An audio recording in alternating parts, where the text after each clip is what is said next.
Hello दोस्तों। उम्मीद करता हूं आप डिस्ट्रैक्शन से बचे हुए होंगे। तो आज मैं डिस्कस करूंगा कि आपको पेपर अटेम्प्ट कैसे करना है। जब भी आप एग्जाम सेंटर से बाहर आते हैं तो कुछ सिली मिस्टेक्स कर देते हैं एग्जाम के अंदर। वही चीजें डिस्कस करूंगा कि आप उनसे कैसे बच सकते हैं।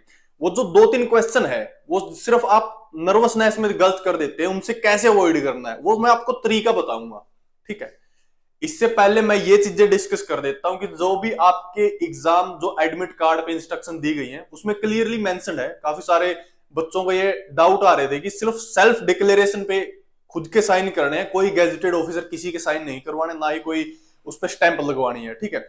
आपने एग्जाम सेंटर में सिर्फ एडमिट कार्ड और एक आईडी लेके जानी है, उसके अलावा कुछ नहीं लेके जाना। जितने भी आपके पास बैंड है, हाथ में कड़े वगैरह या जो कुछ भी है सभी निकाल देनी है, बेल्ट वगैरह। बहुत ही कैजुअल ड्रेस में आपने जाना है, लाइक लोअर टी शर्ट में आप जा सकते हैं ताकि आप कंफर्टेबल भी हो वहां जाके। ठीक है। ये तो थी आपके जाने की बात। इसके अलावा देखिए, जिनका एग्जाम सेंटर थोड़ा दूर पड़ता है लाइक पंचकुला चंडीगढ़, क्योंकि एनटीए एग्जाम ले रहा है तो उसके सेंटर चंडीगढ़ में भी है, तो वो या तो एक दिन पहले जा सकता है। जैसे कि काफी सारे कैंडिडेट के ये भी क्वेश्चन थे कि भाई स्टे कहां पे करें। देखिए, हर सिटी के अंदर जहां पे एग्जाम सेंटर्स हैं वहां पे धर्मशालाएं हैं, आप वहां पे जाएं और वहां पे स्टे करें। आपके लिए बजट फ्रेंडली भी होगा बजाय किसी होटल में जाने के। और या फिर कोई गुरुद्वारा है तो वहां पे जा सकते हैं आप, आपके लिए बहुत ही बजट फ्रेंडली रहने वाली है चीज। ठीक है। ये तो थी एग्जाम सेंटर में पहुंचने की बात। ठीक है। बिल्कुल फ्रेश माइंड से जाना आपने, बिल्कुल भी हरी नहीं करनी है। अब आपने जो भी सिलेबस कर लिया, जो भी पढ़ चुके हैं आप, सिर्फ उसी पे स्टिक करना, उसी पे फेथ रखना है। अपनी तैयारी पे फेथ रखो जितनी भी आपने करी है। इधर उधर भागने घबराने की जरूरत नहीं है। जो बच गया वो छोड़ दो, अभी उसको दोबारा रिपीट मत करना। ये जो मैं अपना एक्सपीरियंस से बता रहा हूं, कई बार क्या होता है कि हम सिर्फ रिवीजन नहीं कर पाते इसलिए क्वेश्चन सोल्व नहीं कर पाते, ना कि नया डाटा नहीं पढ़ा है। सिर्फ रिवीजन ना करने से क्वेश्चन सोल्व नहीं कर पाते। तो जितना आपने पढ़ लिया है वो काफी है। थोड़ी बहुत अगर रिवीजन बाकी है तो आप आज या कल कर सकते हैं, उसके बाद तो आपका एग्जाम ही है। तो मैं आप डिस्कस करता हूं कि एग्जाम सेंटर में आपने कैसे अटेम्प्ट करना है। देखिए, सबसे पहले तो जब आप एंट्री ले लेते हैं तो आपके पास काफी इनफ टाइम होता है, उसमें खुद को रिलैक्स रखना है। रिलैक्स रखने का एक मेथड है कि आप डीप ब्रीदिंग कर सकते हैं। ठीक है, ये एक मेथड है। जब आपको एग्जाम पेपर मिल जाएगा तो आपने क्या करना है, देखिए, आपने फर्स्ट, सेकंड और थर्ड, आपने तीन रीडिंग लगानी है। देखो, हम स्ट्रेटजी अपनाते हैं प्रिपरेशन में। ठीक है, 6 महीने पहले हम प्रिपरेशन कर रहे हैं, उसमें तो अपनाते ही अपनाते हैं। लेकिन जो यहां पे स्ट्रेटजी नहीं अपनाता, मतलब एक रणनीति के हिसाब से, एक प्लान के हिसाब से नहीं चलता, वो एक दो क्वेश्चन पीछे रह जाता है। तो आपने यहां पर भी प्लान बनाना, और मैं एक बहुत इफेक्टिव प्लान आपके साथ शेयर करने वाला हूं। बिना प्लान के आप स्कोर में थोड़ी सी पीछे रह जाएंगे। तो देखिए, फर्स्ट रीडिंग में है ना, फर्स्ट रीडिंग में आपने 1 to 100 क्वेश्चन कवर कर देने हैं, और इसमें आपने सिर्फ वही क्वेश्चन सोल्व करने हैं जो आपको आते हैं। ठीक है, बिल्कुल इजी है, मैंने उनको इजी दे दिया। फॉर एग्जाम्पल, अगर हरियाणा जीके में ये क्वेश्चन आता है ना कि ऐसा कौन सा गवर्नर हुआ है जिसका टाइम पीरियड सबसे लॉन्गेस्ट है, जैसे बीएन चक्रवर्ती, ये आपको पता है, तो ये इजी कैटेगरी में आ गया, आपको पता, आपने टिक कर दिया। ठीक है।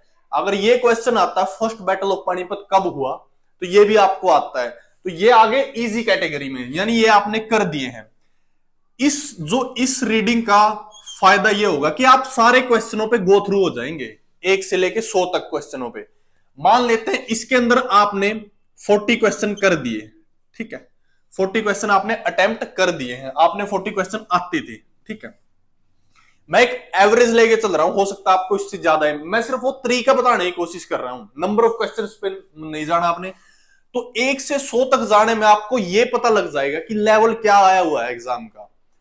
कई बार बच्चे क्या करते हैं, ये बच्चों के एक्सपीरियंस हैं जो पूछते हैं, जिनके मैसेजेस आते हैं, जिनके कॉल्स आते हैं, उन्होंने क्या किया कि वो 1 से चले और उन्होंने ऐसा कोई प्लान नहीं था उनके पास, वो 50 तक ही पहुंचे, का सारा टाइम उन्होंने इसी में लगा दिया, और उसके बाद उनके पास कम टाइम रह गया, ओएमआर भी फिल नहीं हुई। तो इसलिए कुछ कैंडिडेट ऐसा कहते हैं कि मैं तो यार पेपर पूरा अटेम्प्ट ही नहीं कर पाया। मैं ओएमआर सीट भी बताऊंगा कि आपने कब फिल करनी है। तो आपने ये पहली अप्रोच आपकी ये रहनी चाहिए, 1 से लेकर 100 तक के सारे क्वेश्चन पे आपने चला जाना है, और जितने भी इजी हैं जो आपके वन टिक में है, मतलब आपको आंसर पता है, आपने लगा दिया, मतलब आपने पढ़ा था क्वेश्चन, इस कैटेगरी में वो क्वेश्चन आ गए। फिर आ गई सेकंड रीडिंग, इसमें भी आप 1 to 100 चलेंगे। हो सकता है आपने पहले 5 क्वेश्चन किए हैं इस पेज पे, पहले 5 क्वेश्चन कर दिए, अगले 5 में से कुछ क्वेश्चन रह गए, तो आपने इसमें वो क्वेश्चन करने हैं जिसमें आपको डाउट है। किसमें? 2 आंसर्स में जिसमें आपको डाउट है, ठीक है, या फिर वो क्वेश्चन जिसको आप सोल्व कर सकते हैं, यानी मैथ का क्वेश्चन। देखियो, इस रीडिंग में आपने मैथ का क्वेश्चन वो सोल्व नहीं करना जो टाइम कंज्यूमिंग है। मान लेते हैं प्रॉफिट एंड लॉस का कोई क्वेश्चन है, प्रॉफिट एंड लॉस का, उसमें लगता है कैलकुलेशन लगेगी, तो आपने ये छोड़ देना है, वो सोल्व नहीं करना, वो इस कैटेगरी में सोल्व करना आपने। मतलब जितने भी टाइम कंज्यूमिंग क्वेश्चन है, टाइम कंज्यूमिंग, वो क्वेश्चन रीजनिंग का हो सकता है साइंस का कोई क्वेश्चन हो जो टाइम कंज्यूमिंग हो, आपको नहीं आ रहा हो, वो इस कैटेगरी में आएंगे। और 1 से 100 में कुछ क्वेश्चन ऐसे होंगे जो आपको आते ही नहीं है, जो आप अटेम्प्ट ही नहीं कर सकते, जिनका आंसर आपको पता ही नहीं है, वो इस कैटेगरी में आ गए, ठीक है। जितने भी टाइम कंज्यूमिंग है वो इस यहां पे आएंगे। मान लेते हैं आपने 40 क्वेश्चन कर दिए, जब आप इस कैटेगरी में आ जाते हैं ना सेकंड रीडिंग पे, इसमें आपने 20 क्वेश्चन और अटेम्प्ट कर दी, मान लेते हैं 20 नहीं, मैं 40 और ले लेता हूं, 40 क्वेश्चन और अटेम्प्ट कर दिया, यानी टोटल 80 क्वेश्चन अटेम्प्ट कर दिया आपने। 80 क्वेश्चन अटेम्प्ट करने के बाद अब ओएमआर सीट फिल करनी है आपने, ठीक है। अब ओएमआर सीट, और ओएमआर सीट आप टुकड़ों में फिल करेंगे। जैसे ये अगर क्वेश्चन पेपर है ना, ये पूरा क्वेश्चन पेपर है, यहां से फोल्ड होता है, तो यहां पे क्वेश्चन दिए गए, यहां पे क्वेश्चन दिए गए, यहां पे क्वेश्चन, यहां पे क्वेश्चन। अगर इस टोटल पे लगभग 15 क्वेश्चन है तो 15 के टुकड़ों में एमआर ये जो ओएमआर सीट फिल करनी है आपने, यानी 15 एक बार, 15 एक बार। बहुत सारे कैंडिडेट सिर्फ ओएमआर फिल ही भी गलत कर देते हैं। ऑप्शन लगाना था उन्होंने एक, लगा दिया बी, ऑप्शन लगाना था 14 का, लगा दिया 15 का, ऐसे भी गलत करते हैं क्वेश्चन। और ये बहुत सिली मिस्टेक्स हैं, आपने भी कभी न कभी ये चीजें फील करी होंगी। तो इन चीजों को जब तक आप प्लान बना के नहीं चलोगे ना, इनको सोल्व नहीं कर सकते। हर चीज में प्लान बनाना पड़ता है।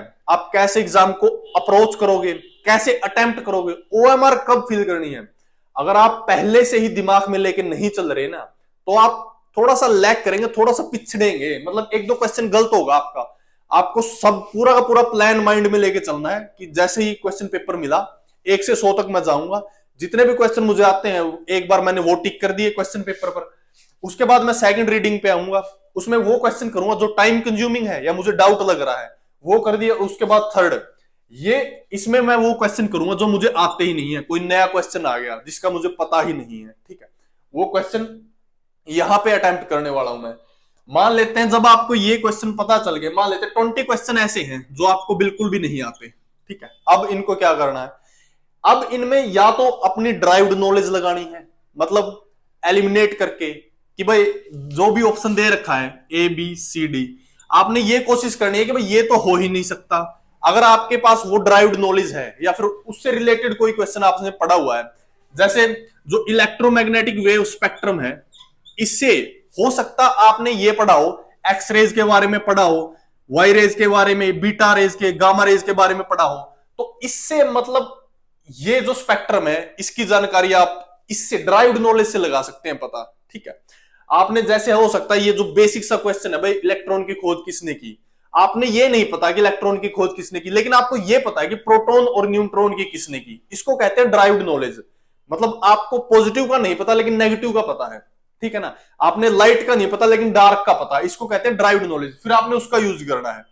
उसके बाद अगर बिल्कुल भी नहीं आता तो आपने प्रेफर करना है सी ऑप्शन। तो मोस्टली क्या है कि सी ऑप्शन आप प्रेफर कर सकते हैं, ठीक है, क्वेश्चन देखने के बाद। ऐसा नहीं है कि आप मेरे कहने से सी कर दो और कल को आके मुझे ही ब्लेम करोगे आपने बोला था तो इसलिए हमने सी लगाया, ये आपके ऊपर है। ये जर्नली मैं एक एक्सपीरियंस बता रहा हूं कि मोस्टली क्वेश्चनों का ऐसा होता है, ठीक है, आप ये भी कर सकते हैं। तो ऐसे आपने अप्रोच करना 3 रीडिंग्स में। अगेन मैंने बताई, जब हम प्रिपरेशन करते हैं तो हम प्लान बनाते हैं, सेम चीज हमें तब भी करनी है जब हम अटेम्प्ट करते हैं क्वेश्चन पेपर।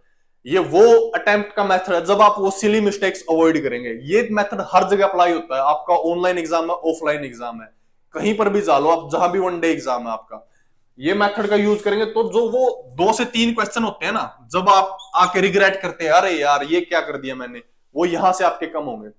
इसके अलावा कुछ बातें मैं आपको बता देता हूं। देखिए, एक इंपॉर्टेंट चीज ये है, इंपॉर्टेंट चीज पहली ये कि जल्दबाजी नहीं करनी है।